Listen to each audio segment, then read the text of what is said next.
Bhaal's chosen, the greatest unholy assassin ever born. But you never had a will of your own. Despite all your glory, you were a slave to your father and the dark urge. Rising from the ashes of betrayal and ruin came an opportunity you never thought possible. The illithid tadpole combined with the artifact gave you free will. Could it be possible to maintain that free will and forge your own destiny? As you started relearning the ways of the assassin, you encountered the ancient god Jurgle. Outraged by Bhaal's plans to not just murder the world, but to destroy all the souls within it, Jurgle offers to be your patron and aid you in your quest to defy your father. He grants you a pair of permanent shadow blades, and you accept him as your patron as you begin learning the ways of the Warlock. Under Jurgle's patronage, combined with the legendary Deathstalker mantle gifted to you by your father, your power becomes incomprehensible. You become the broken unholy assassin of Bhaal Warlock Extreme.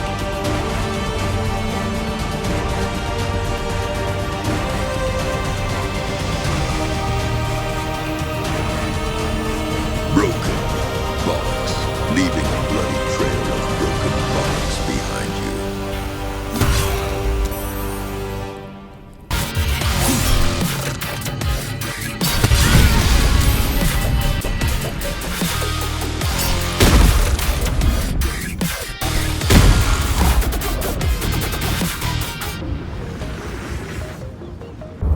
You should have trained.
Courage. I love you.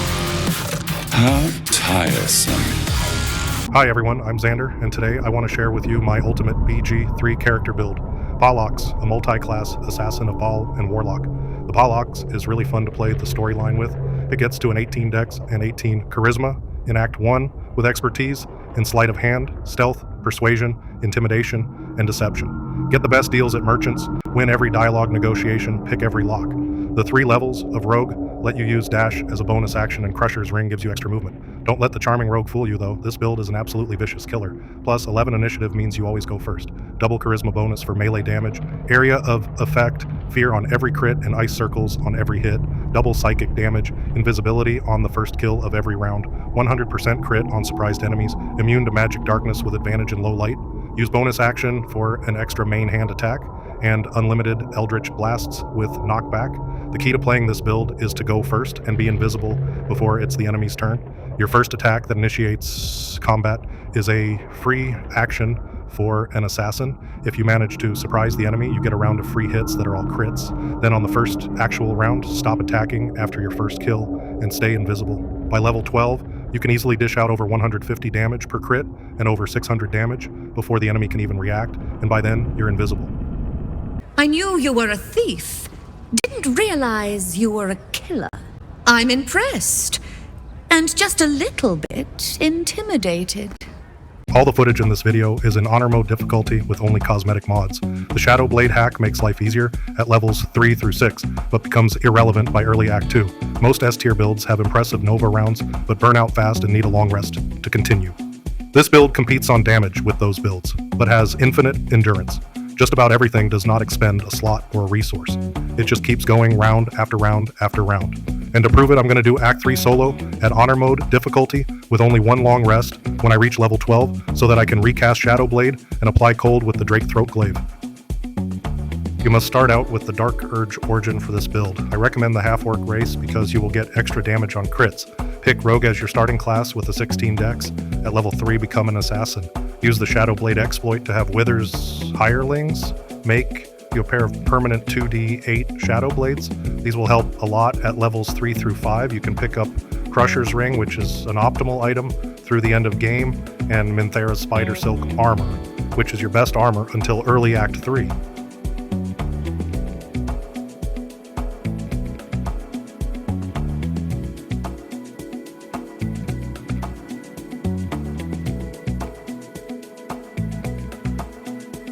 At level 4, you have accepted Jurgle as your patron and have started learning the ways of the Warlock and the unfathomable power of the Shadow Blade. Great Old One gives you area of effect fear on crits. The Eldritch Blast is the most powerful cantrip in the game.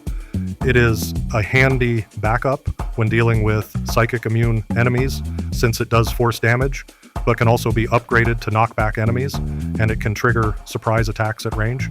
Disguise yourself as a Gith or bring along Lae'zel so you can go to the Gith Creche without fighting. Buy the Gloves of Dexterity and the Periapt of Wound Closure, both items you will still be using at the end of game. Have your patron Withers change your class to make your dex 8 and your Charisma 17. You will have 18 dex from the gloves.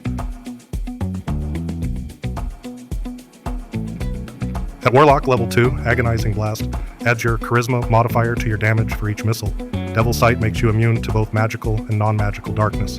Fight the hag and spare her life to get your Charisma to 18. The spell you pick here doesn't matter because we will be getting rid of it next level. Level 6 is a big level. Warlock 3 means you can start casting your own Shadow Blades. While they're the same as your permanent ones right now, at Warlock level 5 they will do 3d8 instead of 2d8, and at Warlock level 9 they will do 4d8. You should be able to kill the Gith by now and get the Diadem of Arcane Synergy, which will double your ability modifier on melee attacks when you apply a condition. At this level, the Illithid Power Ability Drain will activate Arcane Synergy. So will the cantrip Booming Blade. As soon as you get to Act 2, find the Snowburst Ring in the Last Light Inn and buy the Drake Throat Glaive from the merchant in Moonrise Towers. Have another party member use the Drake Throat Glaive to make your main hand Shadow Blade add cold damage until long rest. When paired with the ring, every enemy in melee range has to make a dex save or fall prone every time you hit something. Make sure you start using the Drow Boots you got off Neri so you are immune from ice. Also in level 6, make sure you pick Pact of the Blade. This will let you have an extra main hand attack at Warlock level 5 and use your Charisma modifier for damage, which will eventually be +5. At level 7, take the Alert Feat to get your initiative to +9. Your spells should be Shadow Blade, Invisibility, Darkness, Hex, and Hellish Rebuke. Remember, you are immune from the Darkness spell and Shadow Blade attacks with advantage in Darkness. You should also have the Deathstalker Mantle by now, gifted to you by Bhaal. At level 8, you get a second main hand attack, and your Shadow Blade does 3d8 damage. Your Eldritch Blasts can now do knockback as well. You are now strong enough to fight Ketheric Thorm and enter the Illithid colony. There you will find one of the most powerful items in the game, an item you carry in your inventory that doubles your psychic damage by making everything in the area, including yourself, vulnerable to psychic. Once you have this item in your inventory, you are truly broken. You should be arriving in Act 3 around level 9. Early on, you want to get your final end game items. Velm is a sword in Jaheira's house in the secret basement. When held in your offhand, you can use your bonus action for an extra main hand attack instead of an offhand attack. Using your 4d8 Shadow Blade with +10 damage from your Charisma and Arcane Synergy, +1d4 cold, and 15-foot radius ice on every hit is a huge upgrade from a 2d8 offhand Shadow Blade. Then, get to the Murder Tribunal and become an Unholy Assassin of Bhaal. Congratulations, you just graduated from being a Wa Assassin to being a Bhaallockx. Now you can buy the following items from the Echo of Abazigal. The Bhaalist Armor increases your armor class by 2, improves your initiative from +9 to +11, and the Aura of Murder, while not providing any buff for your Shadow Blade, triggers arcane synergy simply by getting into melee range. This means your first attack that initiates combat already has arcane synergy triggered, which is an extra +5 damage doubled by the resonance stone. The assassin of Bhaal can be worn for a few seconds after a long rest to cast C, invisibility. This lasts until long rest. Darkfire shortbow, which you already have, is pretty good with 1 haste casting per long rest and resistance to cold and heat, but pick up the vicious shortbow for any encounter where you're not worried about heat or cold and get +7 to crits on your Shadow Blade, which is doubled by Resonance Stone. So now before you have done any major Act 3 encounter, you have all your endgame gear, most of which you had by the beginning of Act 2. Partial Illithid lets you fly at will and have expertise on persuasion, deception, and intimidation. Get the Savage Attacker feat at level 11 to increase your average damage per hit. Minions of Chaos is a good Eldritch invocation. Hands off my tongue, you bloody bird. I'm pledged to the absolute arsenal. You took a life, now yours will be taken in turn. A fair exchange, perhaps.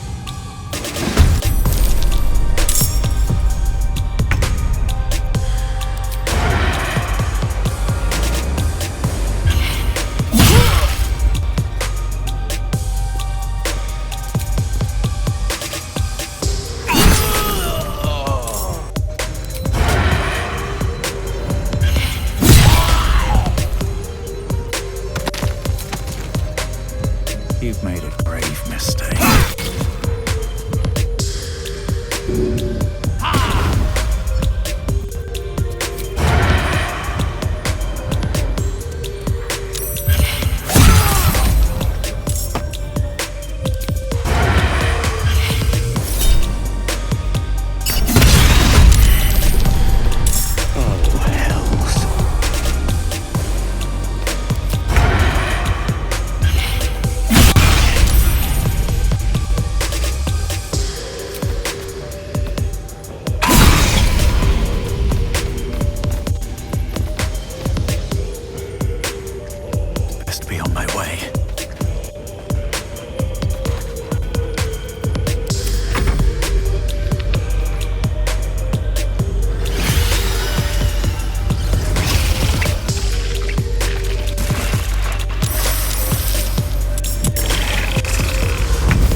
Shadow Blade is the best weapon in the game, and it's a spell you cast after a long rest.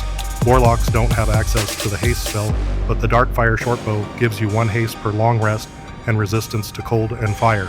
Diadem of Arcane Synergy gives you double charisma bonus for damage for 2 rounds after inflicting a condition including Illithid power ability Drain, Cantrip Booming Blade, and getting in melee range with polished armor. The Deathstalker Mantle is the most important item you'll see for Esprit Going invisible after the first kill each and every round is the centerpiece of this build's fighting strategy. Gloves of Dexterity give you +4 to initiative and help with sleight of hand and stealth. Disintegrating Night Walkers make you immune to all that ice you create. Periaptive Wound Closure gives you max healing on every potion. Mobility from Crusher's Ring gives a huge combat advantage. Snowburst Ring covers the ground around anything you hit with ice. The Resonance Stone doesn't look important when you find it, but it makes everything in the area take double damage from your Shadow Blade and gives them disadvantage on saves from the AoE fear you cast on every crit. Rad ass.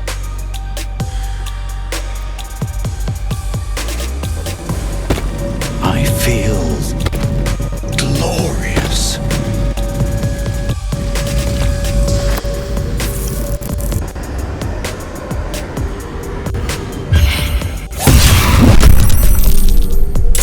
There you are, as predicted. Those night songs in that cage. Catherine will keep coming back up.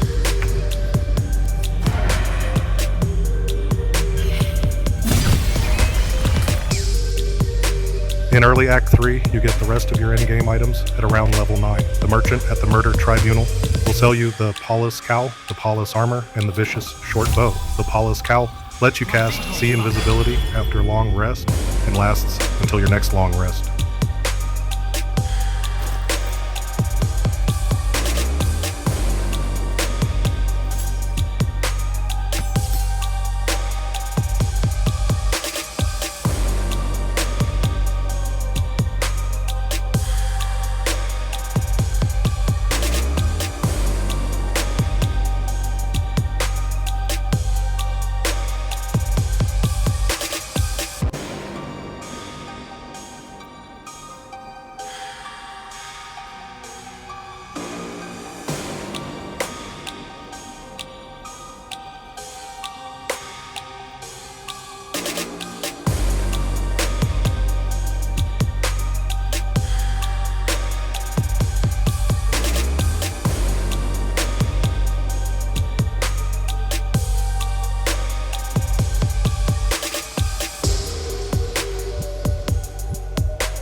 Get Belm from the secret basement in Jaheira's house. When equipped in your offhand, you can use your bonus action for an extra main hand attack. Now you get to use your 4d8 Shadow Blade with plus 10 Charisma modifier and 1d4 cold that casts Snowburst Ice Rings instead of a simple 2d8 Shadow Blade in your offhand.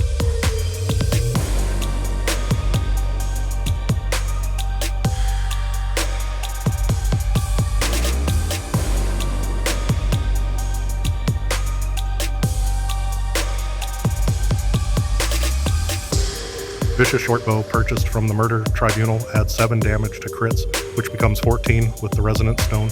If you're not worried about ice or fire in an encounter, this is an upgrade from the Darkfire Bow.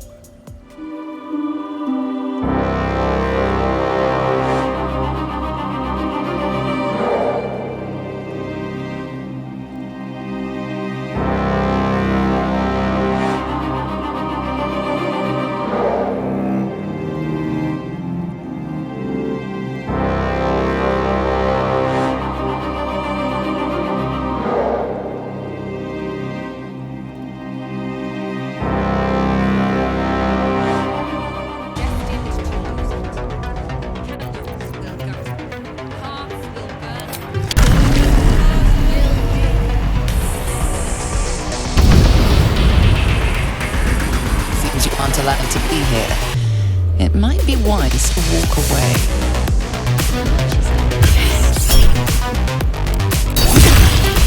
Sought a fight, and now you have one.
I wish to fight with them.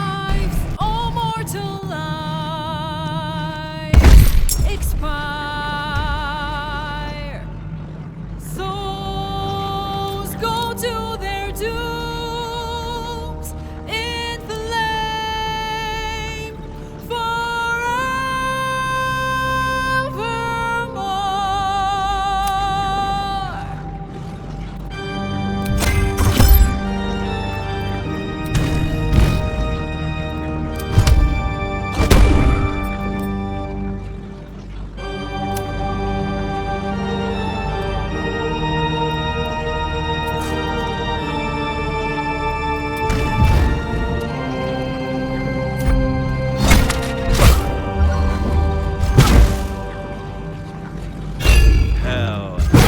Hell has its laws. Hell.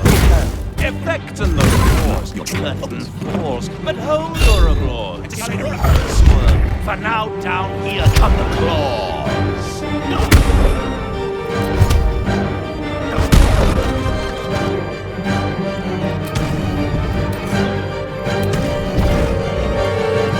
Lives, all mortal lives expire.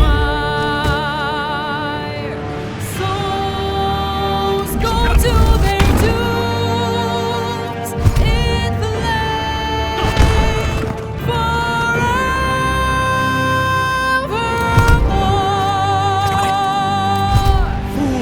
Fools, how hard you have fought. Brave, but it's all been for naught.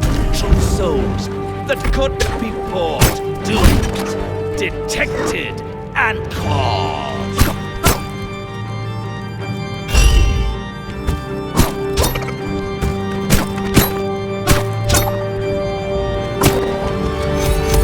No more deals, it's over. The final act, you're doomed. No more grace, it's over.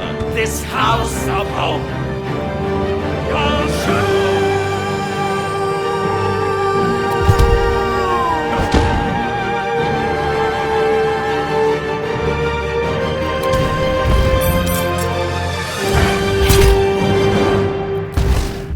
Lives, all mortal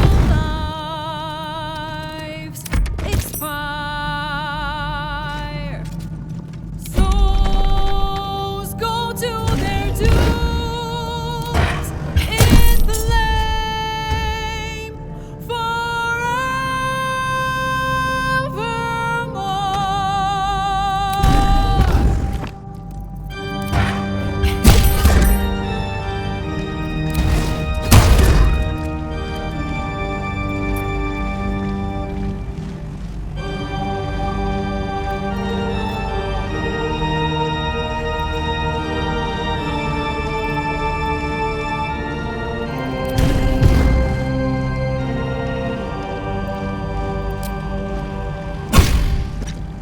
Hell has its laws. Hell. Effect in the cause. Curtain falls, but hold your applause. Squirm, for now down here come the claws.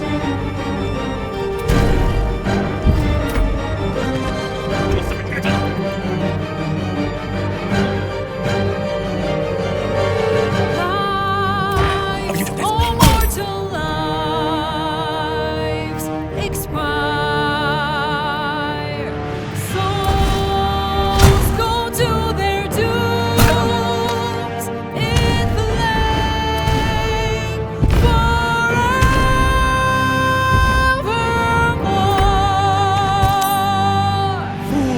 Fools, how hard you have fought. Brave, but it's all been for naught. True souls that could be bought, doomed, detected, and caught.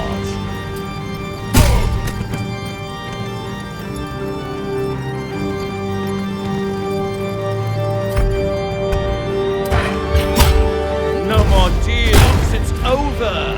The final act, you're doomed. No more grace, it's over. This house of hope.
Bhaallockx works really well solo, especially when you've peaked in Act 3, but Bhaallockx also makes a great party leader with high charisma skills and also rogue skills. If you're playing true honor mode with no saves and no redos, having a party makes a lot of sense. This is my idea for the perfect Bhaallockx party, with 3 other character builds I made up and will be presenting another video, soon highlighting these builds. Every party needs a healer. I made one that is 11 levels of Life Cleric and 1 level of Wizard. By writing scrolls into her spellbook, this powerful healing cleric gets some high-powered offense spells, including Artistry of War. Next up is the tank, played in this run by Minthara, although I usually use Lay Zell. I am Vengeance, I am Death, never gets old. I go 2 levels Paladin, 4 levels Ranger, and 6 levels Wizard/Blade Singer. Do the math, and that's 9 caster levels, which gets you a 48 spell level, 5 Shadow Blade. Stick close enough to Bhaallockx and you get double damage from the Resonance Stone, 23 Strength, 23 Constitution, 48 Shadow Blade, usually attacking with advantage, and needing a 16 to crit. Divine Smite on crits and level 4 spell slots. Definitely Nova material. Finally, the Offensive Wizard, 4 levels of Wizard and 8 levels of Cleric. Tempest Cleric to be exact. Produce water on the enemy, then lay down max damage, double damage chain. Lightings with a spell save DC of 23 without hitting allies. You get 2 max damage lighting spells per short rest, plus 1 per long rest. 1 chain lighting and 1 lightning bolt per short rest, plus 4 more chain lightnings per long rest. If hasted, casting 2 per round, it's possible to do 1,280 damage in a single round across 4 to 8 targets. Sure, makes the Steel Watch fight a lot easier.